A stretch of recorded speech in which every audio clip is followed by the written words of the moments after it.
Okay, hi, we are live. Wow. Welcome to the Three Marketeers Show. Welcome everyone. This is Jason. I'm your host today. As usual, I have Manfred and Andrew, who are my co-hosts, and we have Yong Lin today, who is our special guest today. So basically, before we roll into our session today, this is what we do. The Three Marketeers Show Episode goes live. 28. Yeah, this is episode 28 already. We started, kind of like more than 6 months ago, but up to now, we are already ready to do this for 6 more years to come. I don't know. But anyway, so that's what we do. Every Wednesday night at 10 p.m., we go live together, usually with a guest to talk about one specific topic every single week. And if you're watching this, please say live, oh, hey, we have Chiwai back. Chiwai, our fourth marketeer. Chiwai went missing for a bit. Now, okay, basically today we're going to talk about e-commerce, e-marketplace for home share. But before we roll on to Yong Lin, just want to do a quick introduction about Yong Lin and his company Crave.co. But before that, I want to pass the baton to Andrew because he's the guy who brought Yong Lin into this our universe. And then after that, we will pass it over to Yong Lin, and of course, we're gonna grill him. So basically, if you have any questions regarding so-called this e-marketplace and anything related, right, you should go to crave.co right now to take a look at Yong Lin's company, his website. And if you have any questions regarding this scene or this industry or this niche, right, feel free to post them in the comment section. And even if you're watching the replay, still post them away because we will still read the comment. We will be able to maybe bring this dude back from time to time to see whether we can actually have him to talk about other things and all that, right? So now over to you, man. Wait, Andrew. Andrew, please help introduce our guests a little bit to our audiences over here. Yeah, I'm just trying to get the pitch. Okay, good evening, guys. I've met Yong Lin through our mutual friend Maverick, and when I went through his, we had a discussion, and I find that his business model is unique in the sense that he's doing a marketplace to support home chefs. Especially with the pandemic, and also we've heard of news of people being laid off and having to find another source of income. A marketplace for home chefs seems to be a great idea, and which is why I've invited Yong Lin on board as a guest. I wanted to get the message out and also share this. It ties in with digital, it ties in with business, and it also ties in with certain elements of social enterprise. So, and above all, ties in with food. Yeah, why not? Food. What else? Yeah, what else you can ask for? You see. So with that, I present you Mr. Yong Lin, the founder and also a co-CEO put our hands together. Hey, thank you. Hey, over to you, my friend. So yeah, just gonna introduce myself, guys. Hey guys, I'm Yong Lin here from Crave. So I'm the CEO and the founder of Crave. So I think essentially, so that is been doing this for quite a while. I think it was actually initially it was inspired by my mom.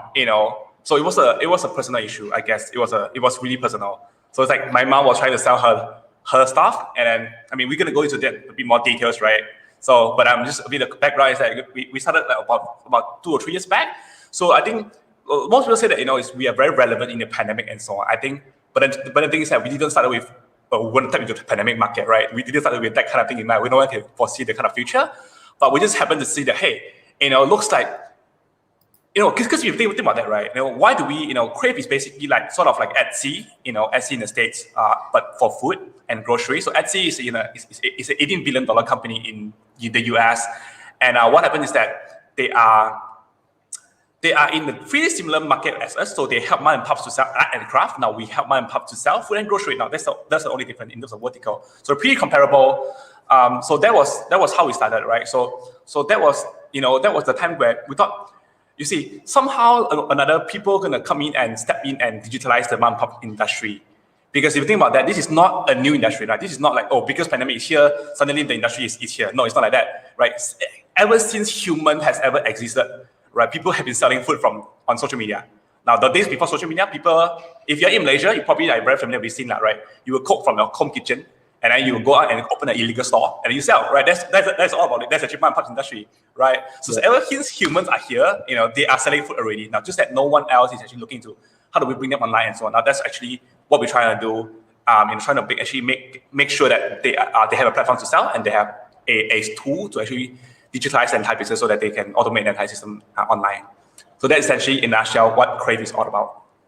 Okay. So I mean, in fact, you have answered these first questions that we had, but fundamentally, you were saying that you did this because of course, your mom's problem and all that. But why really focus? Because I believe you started as this, and then eventually it leads into home chefs and all that. But why this vertical in the first place? Because building a marketplace is not easy, right? To be very frank. Yeah, it's not easy. I mean, like that was too young, too naive. You get what I'm trying to say? When I started. And that is basically the truth, like hard truth. I look back, I was like, oh, see, the amount of knowledge that I have today, I don't think is enough, is sufficient. I was like, oh, why was I so brave that I decided to go into this, right? I was look back, if I were to make a decision again, I probably won't be so daring, but I was too young, too naive, right? That was the truth in it. But if you want a bit more better answer, I can give you a better answer. So, how we started, right? It was actually because I was helping. So before this, I was actually in in startups. So I was actually working in a startup. So it was a 500 startup back company in Malaysia. So I was leading growth there. So that's what I do right there. So, like being in a startup, you always, most people who were in a startup, that was like 5-6 years back, people are always in a bubble, right? I was in a bubble. I still recall, a bit of details into how we got inspired, right? I still recall it was like a Sunday morning, right? I think it was I still recall it was like 2 weeks or 3 weeks before that particular Chinese New Year. And what happened is that, I was chilling, on my dining table, with my mom. It's like, and like Asian mom, my mom is the typical Asian mom. So she was like, hey, look at this, this one, the pumpkin jam that I make, a lot of people like it. The neighbors like, relatives like, So, having a bit of knowledge in startup world is like, oh, that sounds like a bit of product market fit there, right? And then I was like, since we don't have a lot of money and we don't have a very wealthy family, by the way, so I was like, maybe we can just sell online and so on, and we can make some money for, so that we have a more luxurious, I would say, Chinese New Year, something like that, right? So, and then she was like, that is not that easy. I was like, where is it possible? You got so many platforms out there, Shopee, Lazada, and whatever, right? I was like, confirm can one. So then she was not that easy. So I decided to help her to sell. And then long story short, I didn't make it. And what we discovered is that, it was actually very difficult for people who stay at home to actually get customer, and very difficult for them to manage all the customer manually, right? So that was the issue. And I think 3 years down the road, right, the same issue that my mom faced about 3 years back, people are still facing the same kind of issue today. Now, it hasn't been solved yet until this day. So that was a bit of background, like why do we get into food? That was actually one of the inspiration, because my mom was having this pumpkin jam. So that was actually an entry point. But to be frank, right, we actually did make a lot of mistakes when we first started, right? I think for the first 6 months, I left my job. I was like, oh wow, I got this brilliant idea. Let's leave the job, and I'm gonna be a millionaire the next year. So like I said, like too young, too naive, too. But otherwise I wouldn't start that anyway. So it was a good thing. So I was like, but what is your number? Sorry. Yeah, you're just saying. Yeah. So I was actually left the job, and I was actually in my own room, right? I was in my room, like spending my own, working day and night with my laptop, right? And then I only had one table in my own room. So it's like that was where our earliest office was. But I think the very depressing stuff is that, for 6 months you work day and night. You got no sales. It was like, oh, why am I doing this, right? I look at my bank account, it's getting lower and lower, my savings, but I'm not getting anywhere. I haven't met Jason to take his lesson yet. Yeah, so you guys should. Jason, were you there 5 years Indirect back? advertisement. By the way, disclaimer, I'm not paid by Jason. Yeah, I mean, you guys are lucky you have Jason today. I mean, at least you know Jason now already, right? So I wasn't that lucky. So again, where was... But what's so the that number? was actually quite tough. What was the number? Right now, we grew about 5 times last year. We were truly growing about. So we are still very young as a company. So we've been like about 2 years back. 2 years. So the first year we did about 290K ringgit terms. The second year we did about 0.5 million, 1.5 million. So that is actually despite us losing about 50% of our revenue because of COVID-19. So actually we have 3 different business models. Like one of them, back then we have 2 business models, like B2B and B2C. Right, and B2B is where we sell like gift box in bulk to corporates that want to buy for like hampers, Chinese New Year, Raya, and so on, right? So I still recall like the pandemic struck that time in Malaysia, right? Everyone thinks that, offices got locked down and so on. And then companies actually cut off budget, right? Because it's non-essential, right? Because they need to make how do you say? Risk management, right? For them, it's about risk management, right? It's not a thing they need to spend. So necessity. Correct. So we essentially lost about 50% of revenue because it was a 50% split B2C, B2B. So last year alone, it was close to 100% B2C. So in that sense, right, to put it in another perspective, we actually grew 10 times from a B2C point of view. But overall, we grew about 5 times. Awesome. To interrupt a bit, just a question. So you are not only a platform, you also sell products through the platform. Okay. We are basically, so what I officially officially call... provider, right? We are a platform provider. We are also a management ordering system for sellers. So there are 2 core things that we do, right, in the company. The two core main products that we are having, technology product. The first thing is where it's a marketplace, right? It allows people to discover the handmade version of everything that you can possibly find in the grocery stores, right? Now the second thing is basically a management tool, right? What I like to call is a Shopify for food, but it's 10x simpler. So if you ask so people always face a bottleneck when they want to sell things online, right? It's okay if you can get like 10 sales a day. Now, what if you want to manage 20 sales a day, 30 sales a day?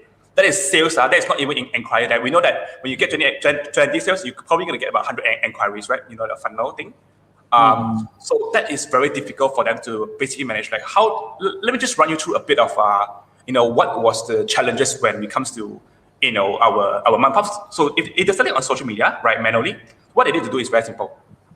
It's simple, but many steps. So the first thing, if let's say Andrew, you want to buy something, I need to send you my bank account. Hey, if Andrew pay me, pay it to me. Sometimes life got we got busy, right? And then be like, Andrew, you want to buy it first. You want to pay me first. And after that, after that, you need to check your bank account so that money is in. Now, if you have Andrew one customer, it's okay lah. If you have 10 more Andrews, you need to check your bank account 10 times, right? And then you need to compile everything in Excel sheet so that you don't forget. And after that, beyond that, you need to go into maybe one of the platforms to order your delivery, like type in your address 111 and name 111 and print out everything and package it, bring to post office and so on. After that, copy down all the tracking details so that I send to you so that you know that I'm not escaping your money, right? And then, beyond that, there's counting, there's follow-up and so on. Now, typically, there's about 16-step process when it comes to just completing one sales. Now, what we're trying to do is that, so now, what is the issue here? There is no issue. The only issue is that they cannot scale. They cannot scale beyond making like 1K a month. Because if you want to scale, you need to actually increase your OPEX. That's a business. Now you're building a business. Now you need to hire people. Now for a, like a housewife, how do you hire people, right? So that was actually a bottleneck that most people are facing. So what happens is that, what if we can actually simplify the 6-step process to just like 2 steps and allowing them to focus on what truly matters for our mom-pop seller, which is making the production. Production, making products. And we know that if they're able to make more product, they're able to sell more, they're able to actually make more income. So that is actually a way to tie back the entire ecosystem to actually help our community. Okay. Yeah. Now you say that you have grown 10 times, in terms of the B2C segment, and overall you grew 5 times in 2020 alone. Now, moving forward, what is your plan? What is the next? You say, kind of like, I can hear that the whole marketplace, the platform, so-called idea, and it's taking shape already. What is next? We are actually looking to grow more, obviously. I mean, we just closed a round. We closed a round in Pitch In. So we are one of the largest we have like one of the largest backing in terms of number of investors. About 160 investors invested in our campaign over the past 2 months. So we just closed it. So right now we're looking to scale, of course. Again, we're looking to about 10 times over the next 12 to 18 months time. So from like 1K seller at this point in time to 10K sellers across Malaysia and possibly in the future Singapore as well. So that's what we are looking at. Okay. Now, when you're talking about a double-ended market, because I understand that when it comes to a marketplace like this, it's actually but the biggest challenge is how do you actually strike a balance between, looking for the mom and pop home chefs, at the same time you want to get enough number to come into your visit. I mean, as in like visitors to buy from these people. What is your balance? Supply and demand. Right. So I think when it comes to when your business is really running, right, you automatically be able to balance that kind of stuff, right? But I think what are the things that most people are struggling to figure out is basically when you got 0-0, now where do you start first, right? I think what we decided to do, and in fact, that's what we have done in the past as well. We decided to go for seller first. So we got sellers. So back then, we were like damn poor.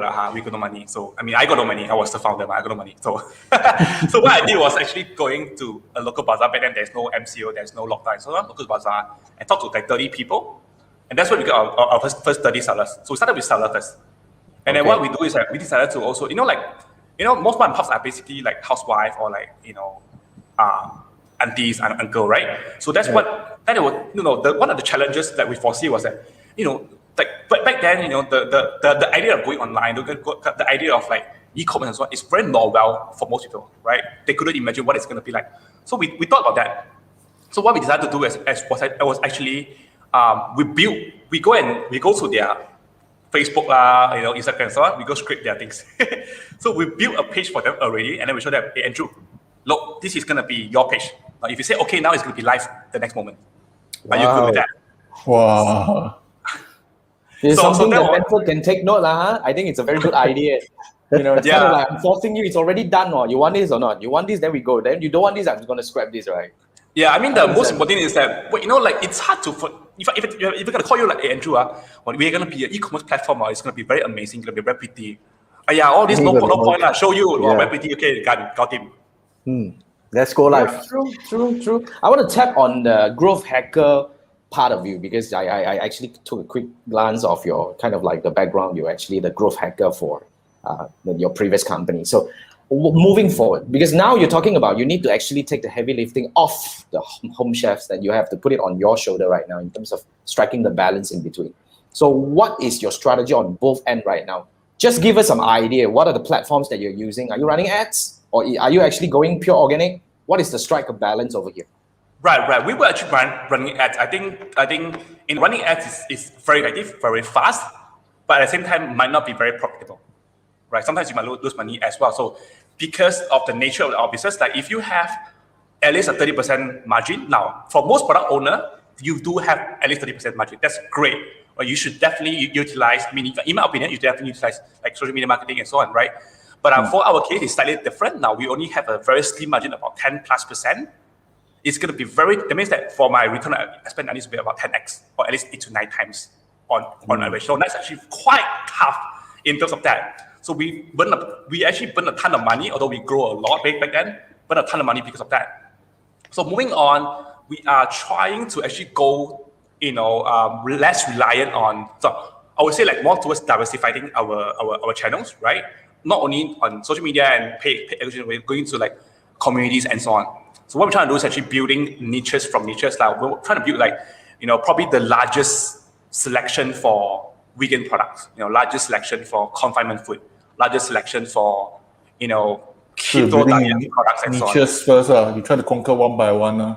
Correct. I think that's what we're trying to do because again, this is something that not a lot of people are currently looking at. And then when it comes to when you are solving a niche, it means that you're solving a real need, right? There's a very close needed community behind. So that's what we're trying to do, right? That is something that we are really looking into. So you mean that you are not spending much on ad at the moment? You're depending more on the community building at the moment. Yeah, at this point of time, we are not spending too much on ads at this point of time. So we try to get a balance. And I would say that we do not want to spend too much on ads until we truly nail a really good, retention funnel, right? So I think one of the pitfall. I mean, luckily we stopped about 3 months down the road, right? But one of the pitfall that we actually experienced was actually what people usually call premature scaling. So you do not have retention, you do not have great product market, then you're scaling, right? Yes, you get a lot of sellers upfront, you get a lot of sellers, a lot of buyers upfront, but they are not sticking, right? They're not sticking. Now that's actually at the end of the day, 3 months down the road, whatever the money that you have spent, now it doesn't stick. Means you have just wasted all the money, right? So that's what we're trying to build right now, a good fundamental before we scale. All right, that's a good thought. That's a good thought because I honestly made a mistake many years ago, and I burned hundreds of thousands within a year. So yeah. Yeah. Anyway, we actually burn about that kind of figure as well. Yeah. So I want to bring up a question from Chiwai over here. Chiwai obviously pay attention to you because before his question of this, right? Before he was saying that he had a deja vu over there because about 6 months ago he got a request for quotation on building something similar like yours. Wow. And then he found yours and seeing that yours is doing well built. And you even say that you started as WordPress, now you are Yes, on this. yes. Yeah, okay, cool. This you've been Now, following us for quite a while already. That was a very you're long gonna time, say right? hi, lah. You guys can connect over there, right? But anyway, his follow-up questions was this: how magic help, especially when it comes to first starting out for you. Were you in the magic program? Honestly, I wasn't in the magic program. I was pretty much rejected for like a few times. So I'm a unqualified startup, technically speaking. Yeah. Sorry, So, what Jiwa, is where you magic, got your information? Jiwa, you got it all wrong. What's magic? Sorry. Magic is Sorry. a It's a government organization. agency. Yeah. Government agency that helps startups. Yep. Okay. Yeah, but I think Magic is doing an okay job, a pretty decent job. What happens is that we are still in touch with them, and I think we're probably going to explore some sort of partnership with them. Tapping into their community and so on. Awesome. Yeah, that's what we're trying to do in the future. Awesome. Okay, I want to dig deeper because I personally built a platform before, as in like double-ended market. I was actually okay. I was helping out in building a property portal, which later on acquired by Property Guru to enter Malaysia back then. So I truly understand the struggle that you are going through right now because double-ended market. But help us name 3 biggest challenges when you're actually building a marketplace platform or platform to double-ended market that you're actually facing right now, because you need to take care of the seller side, you need to take care of the buyer side. Name 3 challenges that you face or you are facing right now, and how has the internet really helped you on this? I think 3 challenges are not enough, right? 30. I give you 30. No? Yeah, never mind. 3 is good. 3 is good. I think the first one, right, is actually, how do you sell? How do you convince people without having a huge budget? And that is one of the largest challenges. If you're not if you don't have like 7 or 8, and 7 is small. Like if you don't have 8 to 9 figure in your bank, now if you have 9 to 9 figure in bank, you can, like back then when Muda first started. I mean that's very long ago. They are spending about $500,000 a year. A month. Sorry, a year is too little. A month just to drive traffic. Wow. Do we have that kind of money? We do not have, right? So I think that was the challenge. That how do we actually, figure out creatively on what other channels other than just relying on 100% on advertisement, because simply because we could afford that. And I think that at this point of time, because of the current kind of investment market, the kind of WeWork fiasco going on and so on, now not a lot of VCs are actually looking into funding companies that is actually spending a lot of money, like red until like 10 years later kind of company, right? So that will be one of the challenge. So pretty much gonna be like very much creative. Try different ways and see how it works. So that is one thing. I think the second thing is actually, the cliche, funding, right? Like funding has always been a huge challenge for us. Although we did have some little successes here and there, but the challenge has always been funding. Now, when I first started, again, I was like too young, too naive. I was like, hey, how come these guys always raise a lot of money? They got PowerPoint only. Raise 2 million already. How come I cannot raise it? Why they can raise, I cannot raise? Now, that was actually always the question about that. Until then, I realized how the VC industry works, and I wouldn't say the same thing, but that was the time. So I think one thing that was actually very challenging, especially not for everyone, this only for my case, was actually on the funding side. Now, because being a founder, that hey, there's this thing that I can do, there's that thing that I do, but I only got 2 hands, I only get 24 hours. A day. So that was actually very difficult. And then you were like, I want to scale. Maybe I can scale, but I couldn't afford to hire somebody. Now, you're always in that loop kind of thing. And then we see be like, you scale, you come and find me lah, right? But I don't have money, I can't scale. This is what a lot of people are thinking about. And that was actually something that, correct. That was something that we faced before as well. So I guess that is a challenge, because then I realized that because I think this problem is only towards people without a lot of credential. Right. So if I would, if I'm like you guys, probably like you sort of a company, you show the VC, hey, sort of, then it's going to be much more easier for you to raise funds. Now for us, it's like, we are nobody. So that was, it was a different requirement. It's a hard realization for us. Is that it's a different requirement by VC if you do not have credibility as a founder. You need to show result, and then you need to grind up that result before you fundraise. I have friends who work in a VC firm, literally raised 2 million from. He left the VC firm and literally raised 2 million just for a PowerPoint, just using a PowerPoint. and that was actually not something that we could possibly enjoy. So that was the second thing. I think the third thing is that it's actually about letting people know what we do. Now, being a marketplace, okay, when you're building a brand, let's say a marketplace, when you're building a brand, you need to have, what I feel is that people always think, I think the focus needs to be really building a brand and not becoming a commodity, right? If you become a commodity, people will come to buy, and then you'll be like, oh, I forgot about this brand, right? That is not how it works. Then all your money is not multipliable. Is that such a word, multipliable? But you get what I'm trying to say. So now, yeah. So what we decided to do about 6 months back is actually changing the way we're approaching the market. Now we realized that we have, we've been doing this for a while, and then we realized that we have not been creating a sticky enough environment. Now people do not know what we do. People do not share our story. People do not share our vision. People don't understand. So now it becomes like for us, and then we started to start telling stories. So storytelling is becoming a very important part of the company at this point in time. We need to share with we need to share with our audience, our customers, like, hey, do you know that every single time you purchase something, you actually help a family out there to possibly pay for the kids' tuition fee or like put food on the table, for example. Now, I don't like the food on the table thing, but you get what I'm trying to say. So that was actually a story behind, and then we compared like, hey, you know what? If you are buying from a big company, now you are just making that CEO going to be buying the third bungalow or the fifth Ferrari. But if you're buying from our local people, it's going to be different thing, right? It's going to be helping her to pay for his kids' tuition fee, sending him to the school or whatever. Right? That's going to be much more meaningful. Now you are buying the same thing, but you're not buying the same thing per se. You're trying to humanize the process of the purchase. I think one of the things that we figured out is that it was I think what I see, at least my friends in my community, being a Malaysian, we tend to be much more humble and down to earth, and we don't want to shout. We think that, hey, if we're doing great, someone would notice us. Now that's not the case. I think that relates to internet. I think with the age of internet, we can tell stories, and then if you're doing great, make sure that you tell that story. Make sure you shout out what you are doing, and the internet helps to do that a lot easier. And that is actually a privilege that people that is living in our era need to be able to leverage on. Right. I mean, storytelling is totally Manfred. Sorry, just one question. So you mentioned story for the branding purposes. So what kind of channels do you bring the story message across? Especially YouTube or organic YouTube or what else?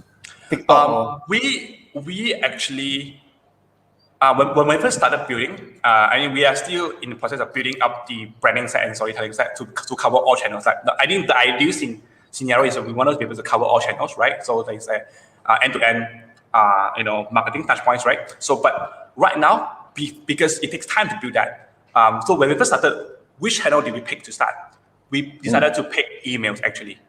So inbound, correct. So someone bought the products, right? Someone bought the products. And that is probably the perfect time for you to tell them, hey, you know what, thank you for buying. This is a bit of story about what we do, what are the mission of the company, what is the mission of the company, also vision of the company, how do we get started and so on.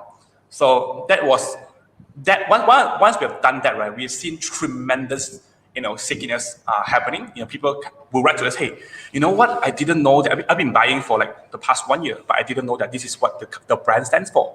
And now I'm gonna tell to more people. I'm gonna tell my friends, my family, my relatives, about this initiative that, also very proud that Malaysians have this kind of initiative. And these are things that we need to tell out to people, I guess. What is the next platform? Sorry? Yeah. What is the next platform that you're gonna go? Next platform? I would think that probably gonna be YouTube. Okay. Can I give you a suggestion? Please. Because I just went through a training from an awesome Instagram content producer yesterday. Yeah. Okay. Her name is Balkis Sulaiman at Plug. Seriously, if you want to learn Instagram, you have to go to Balkis. Now, what I think here is because you see the environment itself, that the niche that you're in right now is very, very suitable for Instagram. First, the food is Instagrammable.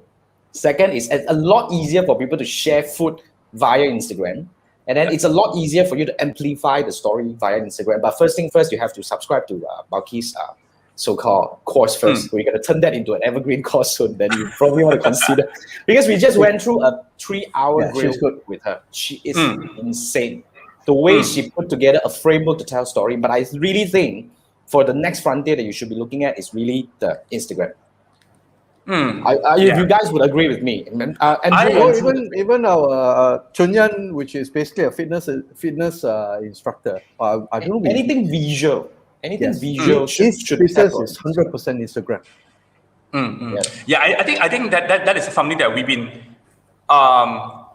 trying to look into, but we always cannot sustain doing so, because like you guys been doing that for 28 weeks straight, every Wednesday, and I think there was a limitation that we have, when we were like very down in manpower and so on. So I think definitely now we are going to focus in multiple different channels, including Instagram as well. But I would suggest, if there's anything that I can share learning from past experiences, don't try to go on too many platforms, because you will you will lose your focus. You will definitely lose your focus. Every platform is different. Regarding the email part, or maybe after you have mentioned your brand, maybe you can do a follow-up. Say, example, if this person continues to buy from seller A, you can say, if you have the manpower and time, of course, that seller A has what is the process of making a thing, what are the ingredients, who benefit, all the story, sequences of email. I think Andrew is a better person to tell this than me. But when the person keep reading this kind of email, I think he or she will be more motivated to buy and even recommend to friends. Similar tactics can use for IG also. But do check out the IG episodes that we have, like Kenny and we have 3 IG episodes so far. But I just want to give you an idea, just spinning off from this thing, right? Because I've been building my own so-called storytelling building using multiple, like email, Facebook, and YouTube. And to be frank, I'm so glad that I survived, because anyway, so the key here is my YouTube is daily content, Imagine that. Yeah, daily content for about 6 months now. Anyway, now for your case, right, you just imagine when you set up email, right, because you see email is very much email. And to be frank, in a lot of email clients, when I read email, I don't see the visuals and all this kind of thing. But when you're able to just bring me to a destination that you can amplify the story that you're talking about using visual, you give me a link and I click and I see all the people that you're featuring, that, from your mom and pop shops, which is your home chefs. That kind of visual interaction would actually, amplify the power of storytelling that you're trying to. Correct. Instead of keep reading. To be frank, words has got its limitations. Of course, it's powerful, yes, but when you pair words with visual together, then you have a very important impact. Because learning from my experience, right, email works for me, but the moment when I bring people to, I use email to drive people to my YouTube channel, I give a face to my words.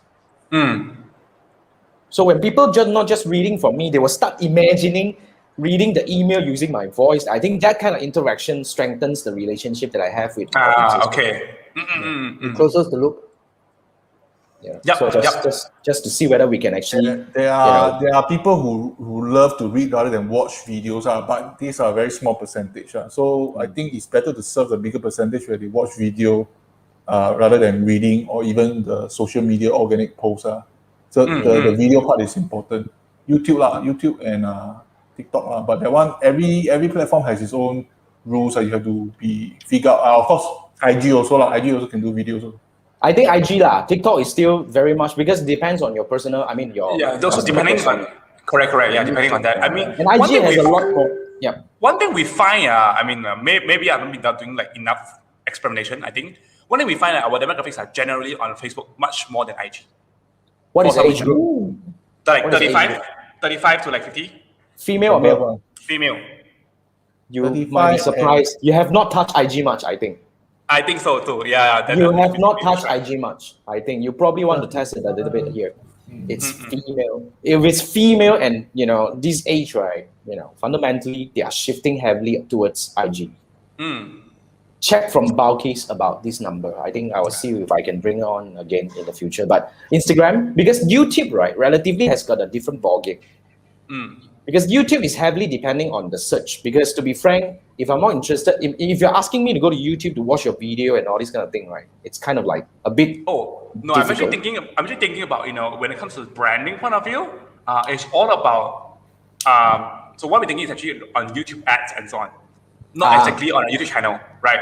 Because I think what we if we want to build organically, I think that's okay, but it takes a lot of effort.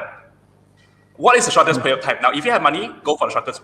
I mean, if you don't have, then yeah. So that is what we're trying to do, because we realize that we need to be able to tell the story in a shorter period of time to more people. That's one of the things that we are looking into. Just some 2 cents, Then okay, I just want to bring up again. By the way, TY search on you, and he said there is a link talking about you. But anyway, he was just acting Sherlock Holmes, but ignore this dude. Sherlock Holmes. Okay, now I want to bring up a question from the Gamer Scroll over here. He was asking, do you have to educate your investors on the need to build up the branding story part instead of focusing on scaling up? Okay, I think that's a question coming from the pitching side, I think. What is your experience at the moment? I would say that, this is not like a mutually exclusive kind of thing, right? You can still scale out while you're telling good stories, right? And I think it should be an integrated part of the whole thing, right? It's a one package kind of thing. So that is my short answer towards it. But do I have to educate them? I would say we would tell what our plans are. But at the end of the day, whether this investor would be able to, resonate with what you're saying, that is depending on this person, upbringing or like experience in the past and so on. Now, one thing about startup is that, you're gonna be able to, if you can pick an investor now, try to pick an investor that will actually be able to see what you're seeing, so that you're gonna have less conflict to them. And then the other thing is that, try to, that's from a legal point of view, try to have a terms or contract where you gain all the control, because I believe that that is very important in terms of like being able to dictate, not to say dictate, but because you've been in the business day in, day out, you probably want to be able to, execute what you want to execute. That will be, my answer to that. I muted myself. Okay. Yeah, I think you muted. Yeah.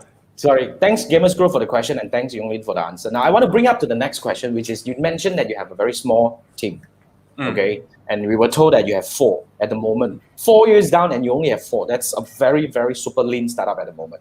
Now, Fantastic. how do you want to? Crazy, man. So how do you plan to scale? We were told that you also plan to go regional.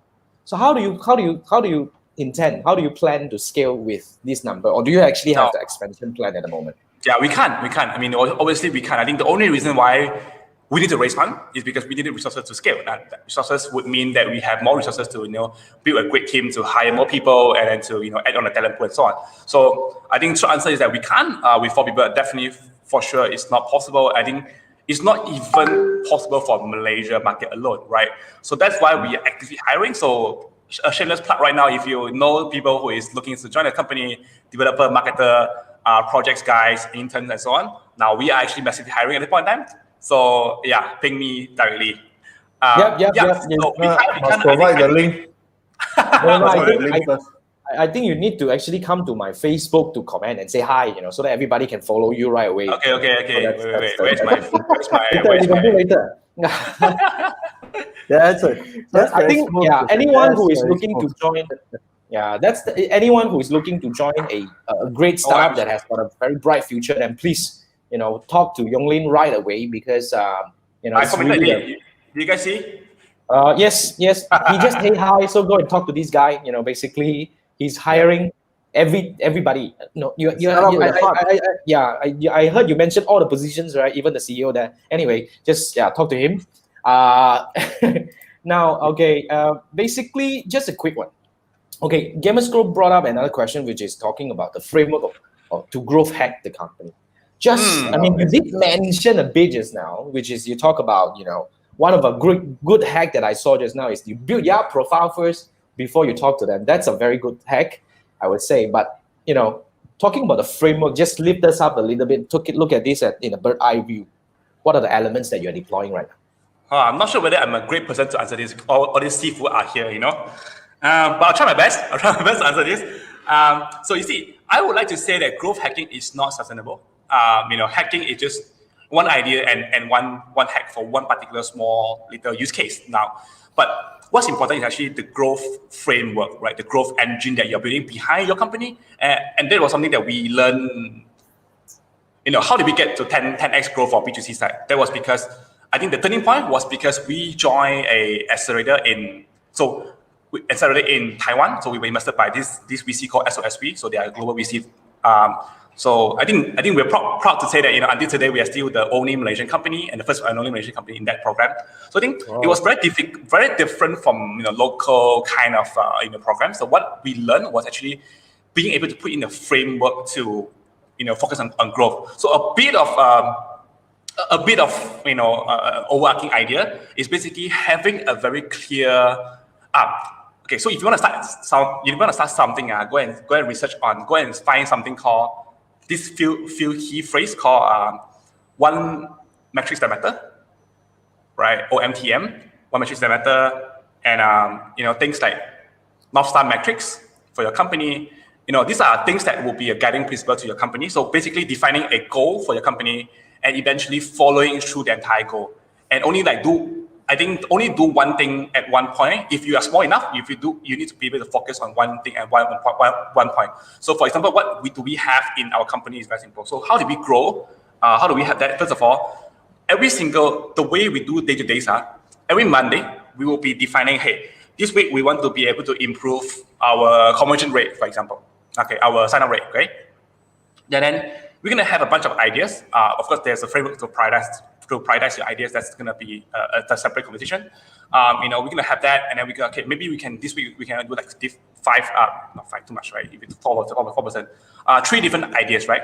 And then we're going to execute it, and then you're going to be able to track that metrics, and eventually the next week go and see, hey, how does it work? Does it achieve the result? If not, then why is the leakage and so on? Now, and then improve from there. So that means, right, every single one in the company is going to be doing different projects, but the end goal of the project is driving that particular company growth. So eventually, right, you're going to be able to align all the manpower, be able to focus on only one thing and only one thing that matters in the company at the point of time. Most often, at a startup point of view, it's going to be sales, it's going to be sign up. There will be like one thing that's most important that will drive your valuation, drive your investor interest, and so on. Now, that's what are that kind of thing. Awesome. That's I totally agree. Yep. I think we've been talking so long. We should mention his website, or else some of the users or viewers wanted to go to his website. Never talk so long already. Haven't given me the website. I go and comment personally. Okay, I go and comment personally. You can comment on the FB while Jason do it on. Let me do that. Yeah. Facebook and YouTube. Because I think the most important. Where's the URL? We should have mentioned that in the first minute of the show. Yeah. Anyway, I'm bringing this up so that everybody would have this. Correct or not? The URL, crave.co to support local home chefs, right? Yeah. Yeah, that's correct. Yeah, okay, cool. Right. I just want to bring inside the YouTube also. It's on the video itself. I can see, right? Oh, yeah. Okay. The video. Yeah. It's on the video. It's on the video at the bottom. It's okay. I think people can see it because okay. Okay. Now I want to bring to the next question that we have over here, which is I really want to bring up just to highlight a bit of the success story among your home chefs that you're serving at the moment. How many home chefs that you're serving right now, and what is there any raving success that you want to really bring it up and highlight over here a bit? So we have about 1,000. I think the good news is that we did not spend. Pretty much another thing is that pretty cool that we have done in the past is that all these 1,000 people pretty much snowball from the first 30 people that we met in the bazaar actually from word of mouth. So we haven't spent a single cent until today to acquire sellers. So that's pretty cool. But I guess one of the story. There are 2 stories that I like to share. One was basically a story. Remember that during the first ever MCO, restaurant couldn't open at all, right? You couldn't even tap out. That was actually pretty shit, right? That happened. So, there was one business. There was small little restaurant in like a Western seafood restaurant in Penang. So she was close to losing an entire business. So she's like, hey, okay, maybe I can. So trying to give her last try, right? Maybe I can go online and see if I can sell something directly selling the kind of raw ingredients to the consumers, right? So they can cook from home. So that's what she did, and then we are supporting her using our system and so on. And then she actually managed to transform her business going online. That was actually the first miracle that we ever see, right? She made about 100,000 in sales within the next 45 days. Awesome. Very glad to share it. Very glad, very delighted to share that. Today if you go to Penang, you can still see her restaurant still standing. and she don't have to lay off a single staff to last through the entire pandemic. So that was actually pretty good. Yeah, and then like recently we did another breakthrough as well. We are also like a management tool, right? We're also a management tool that helps people to better manage their products to scale without hiring, right? So I'm not sure whether you guys are aware of the very viral story that is from Espresso Lab. They are closing down and then they didn't have development. So we were the sole provider for the technology behind. So what they managed to do, right, was actually pretty amazing. So they managed to process about 16,000 boxes of coffee within 5 days with just 2%. Wow. Awesome. Now, if you look into the kind of scale, it's quite insane. So to paint a better picture for you guys to see, right? It's like now 16,000. Let's just say one person buy one box, that will be 16. Okay, let's just say because it's sold as pack of 4 ones, so I think they will get 3,000 to 4,000 customers probably. 4,000 right? customers. Yeah. Around there, I mean, so maybe if you need to go and one by one inquiry and talk about that, the funnel, you see, you have like entire funnel, like traffic and then add to cart conversion. So eventually this is the 4,000, So the top of the funnel maybe it's like 40,000. Who knows, right? So imagine you have to talk to 40,000 people to just close that kind of sales. How many people do you need? I don't know how many people. I also cannot calculate. So, but then the thing is, right, they manage the entire thing and get all that kind of sales process automatically within just like 1 week time, and then like 2% managing the entire business. And that was pretty cool. Awesome. I'm aware of the Espresso Lab story. Yeah, so I was like, I was telling that this is why we have a pitch deck. I mean, we make a new pitch deck, to talk to sellers. I was like, if Espresso Lab can do this, I mean, they have so many orders. Market Care, we have lesser order, can do that too. That's true. Okay. Now, since you talk about pitch deck, that you refine your pitch deck, now let's share with us a little bit for those people who might be interested to join your marketplace or your platform at the moment. So can you give us a plug on what are the advantages of using Crave.co? Coming from two angles, right? For the home chefs and for the users themselves. So I guess as a user, right, you pretty much get to discover the handmade version of grocery. So the grocery can be from like bread to like condiments, spices to like spreads and jam, to meat, Wagyu beef, also got and so on and so forth, right? All these kind of things. So you can possibly buy in the grocery store. Now instead of so I think the idea is very simple, right? If you are already buying things like that, you're already spending the money.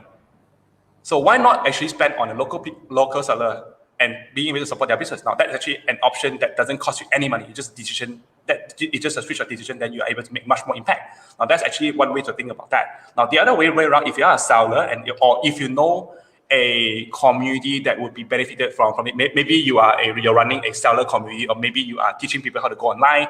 Now we could be the technology provider to help these mom and pop business to go on. Now not only home chef, right? I like to clarify, not only home chef, but mom and pop businesses in general, right? If you run a small little like kiosk, right? Like a kiosk that you are selling like dumpling, rice dumpling. The pop-up kiosk and all those things, yeah.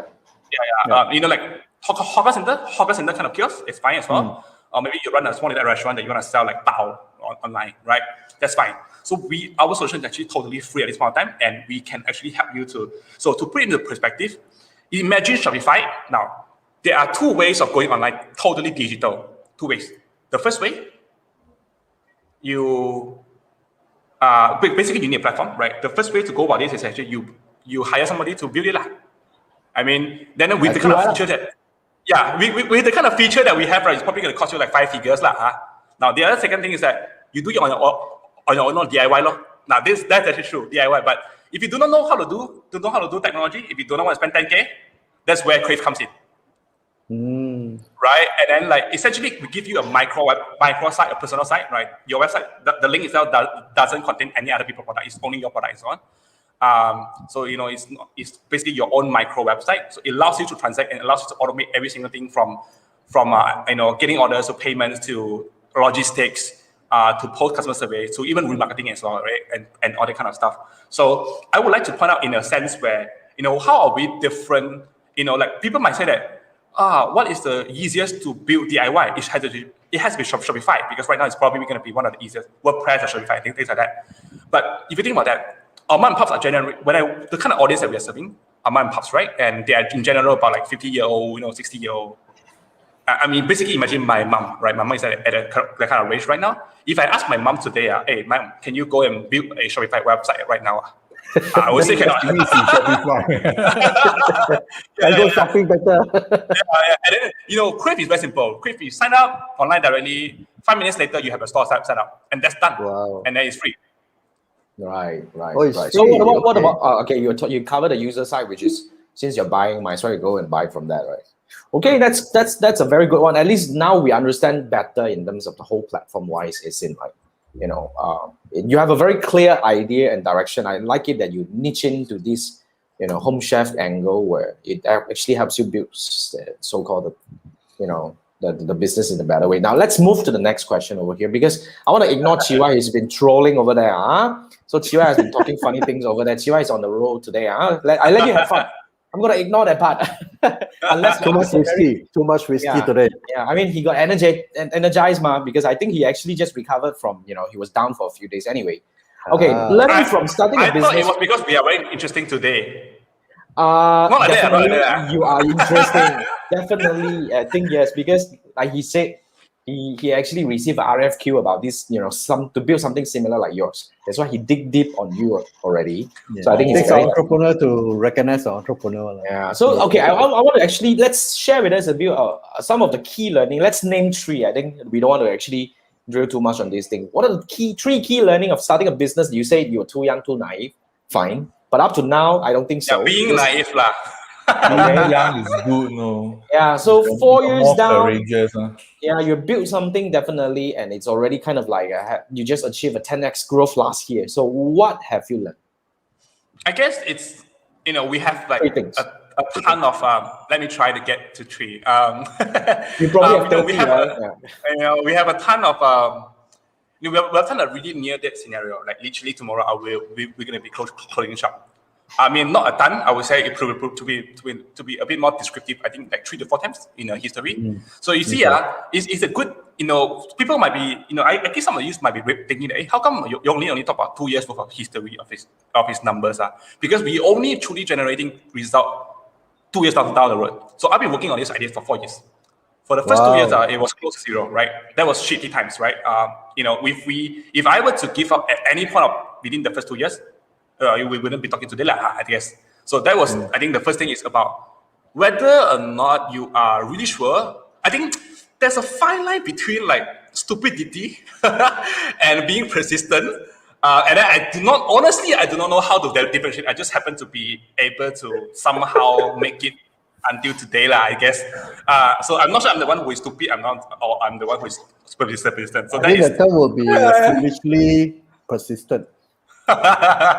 Yeah, so that is the first thing. I guess it's really tough. I think the second thing is that if I were to think back, what are the lessons that I learned? Is that I probably wouldn't think that I will be a big guy when I start the business. I would have a much better realistic expectation, I would say, because I literally took like no pay for the first 1 year, and the second year we took like 500 ringgit. Last month we are paying ourselves 2K. I mean that's my salary, and so on, right? So that was actually some form. Until today we are not. I'm not making the kind of money that I was making when I was employed. You get what I'm trying to say? So I think sometimes it's not that flowery. That is, if I was a local, I should know better what I'm getting into. So I think the final thing is really about I would probably focus on building a better team when I started. I'll probably focus on building a better team. I will probably be giving much more equity to like find a few more co-founders so that we can scale faster. I guess having a team that is sticking around, that is can complement each other. That is something very important. Which until today, I think we are still trying to build a core team that can complement each other a lot more better. So because I think I guess it's about execution. I guess about execution. So if we can have more people, even though our equity is smaller, we can go faster. Everyone goes faster because we have more manpower, and then we're gonna be able to grow faster, and then we are able to also shorten our life cycle as well for the entire company. So that will be something that I would do. But all in all, I think if you were to ask me like the ultimate lesson that I've learned, right? I think the lesson is basically, I think the lesson is basically being able to, how do you try your best to stay motivated? Every day got like a lot of trash going on. So how do you stay your best to stay motivated? That was actually something that I learned. I think I learned a lot on like building a character. That's probably one of the biggest takeaway. If today, Crave is gone, touch wood, right? That's something that I can really bring on to my next career. Awesome. All right. That's good. Right. I want to bring up this one. This one, good one. Yeah. Chiwai, you hit that. Okay, because okay, Chiwai. Yeah, you hit that. Okay. That's why I want to give you a plug. Just want to say something about what you just mentioned. I'm the least qualified to say this among the four of us, but I think action leads to motivation. Or you don't motivated, then you take action. It's more of the time you do already, then the momentum comes and you get motivated. So you don't really need motivation to get action. You just need to do it first. Then I'm not trying to be philosophical, but just keep moving on. Yeah, I guess the too young, too naive thing probably help a bit. I mean, on hindsight, it's like it helps a lot. You don't know the problem ahead. Correct. Yeah. So most people who have a bit of experience, like probably I have a bit of experience right now. I mean, like I will probably sometimes I would fall into the loop of like self-denial, like we're not good enough for this project, kind of thing. But because I was too young, too naive, I didn't know what am I good at, what am I bad at. So I just go into it, and that's how possibly because of that, and we end up today. You say too young. How young was that? 4 years ago. I was I don't know, like 22, 23, I guess. Okay lah. I built my first startup about that age as well. I mean, I built the first few tens of thousands about that. I think it's a good one. To be very frank, it's good. It's good. I would say this is really a very good learning for all of us, definitely, because especially for those who want to start a business, right? That's why many years back, I always tell people, want to start a business, go ahead. But, after being hit several times, I'll say like, hey, hang on. Because it's really not for everyone, because it's really not for those faint-hearted, because it's not that easy.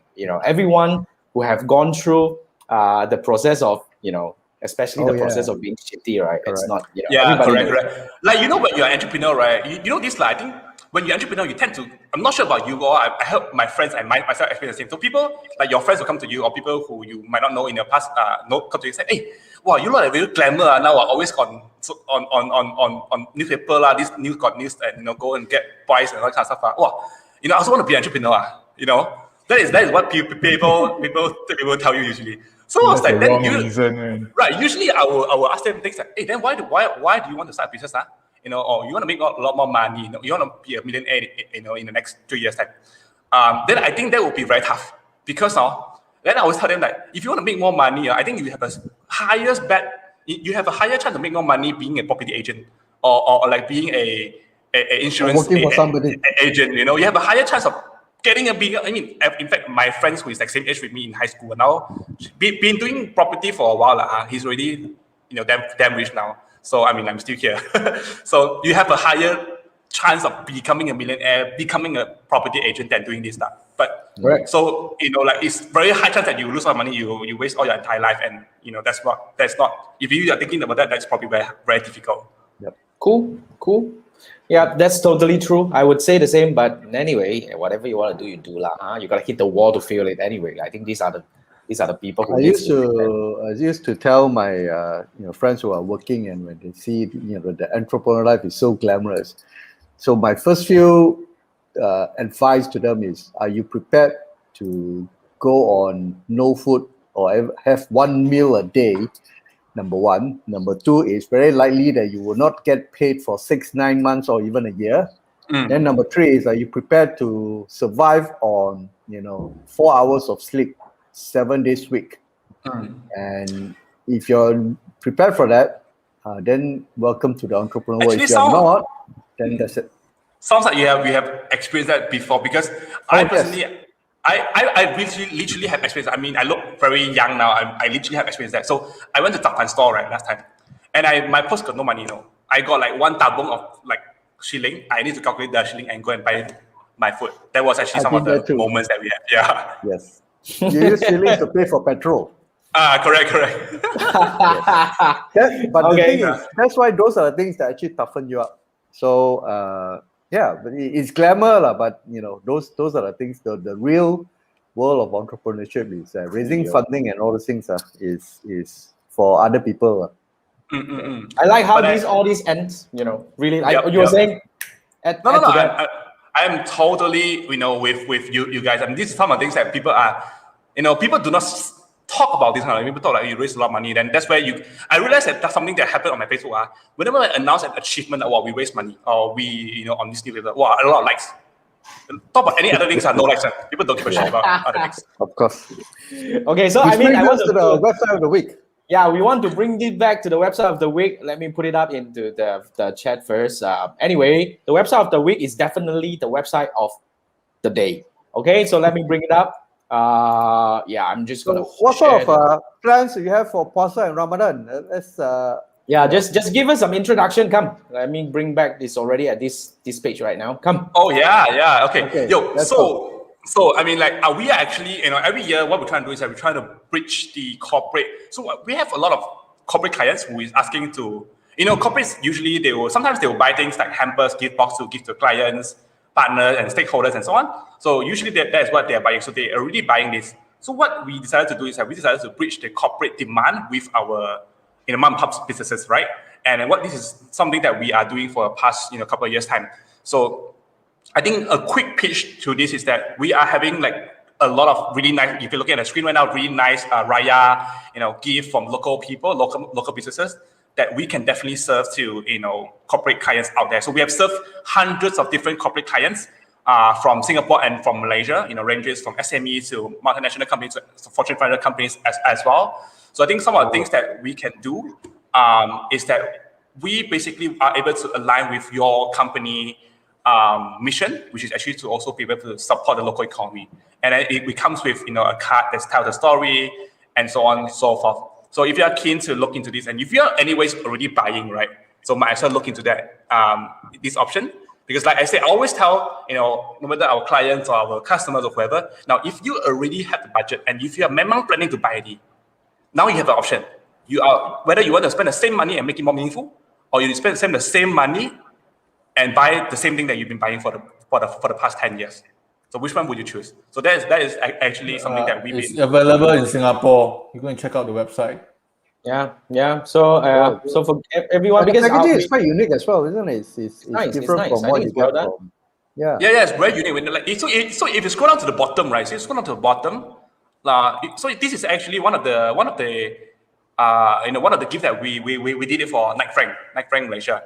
So you see, it comes with a card. It says that our festive gift is making a positive social impact this time. And then the small words are like, they're partnering with us to empower the local community and things like that. So It makes it very, very different, from, I think it also helps the brand to tell their own story and state their stand towards how they want to, help the community. And at the same time, if you think about that from a more logical point of view, right now, your client won't be receiving one gift, let's put it that way. Now, your client will receive like 10 gifts for different people. Which one does it stand out more? I like that. I like the pitch. cool. Okay, so guys, Awesome. remember, I've already put the link in the so-called description. If you're listening to the podcast, I will also be sharing the link in the, you were saying, what caption? This one. Yeah. Okay. So, but anyway, if you're watching if you're listening to the podcast, I have already added the link in the description, so you can actually may look for that as well. So yeah, I think that's all for us today. Really, thank you so much, Yong Lin, for being here and shared so much very useful and interesting story. To be very frank, I would say there are a lot of people who are still looking at startups. I've passed that stage. I mean, kind of like stop doing that. It kills me. You're an old man already. I have failed. I mean, anyway, just talk about that another time anyway. So yeah, thank you so much for really good sharing. And I think Awesome. from the bottom of our heart, from the three marketers, we bid you a great success for the company or for the venture that you're building. To be frank, it's really meaningful on what you're building right now. And guys, whatever who are watching or listening, remember to support crave.co and Yong Lin's company. It's a very good initiative. Yeah, Manfred. Just one more Yeah. question. So you Sure. are available in Malaysia, Singapore, and what other countries? And Malaysia and Singapore. Singapore, okay, Singapore, Malaysia. So Singapore, Yep, Malaysia yep. audience, you hear that? Do visit the website. Yeah. Yeah, thank you so much. The three marketers, I'm not going to call you guys one by one, but the three marketers, thank you so much, for having me today. I think I'm, so glad that I've, finally talk to people, after the MCO thing going on. But I'm very, very glad to be on this show. Thank you so much, guys. Thank you, and all the best. See you guys next week. For this week. Bye bye. All right, bye-bye. Right. All right, Have a good cheers. night. Bye bye. Bye.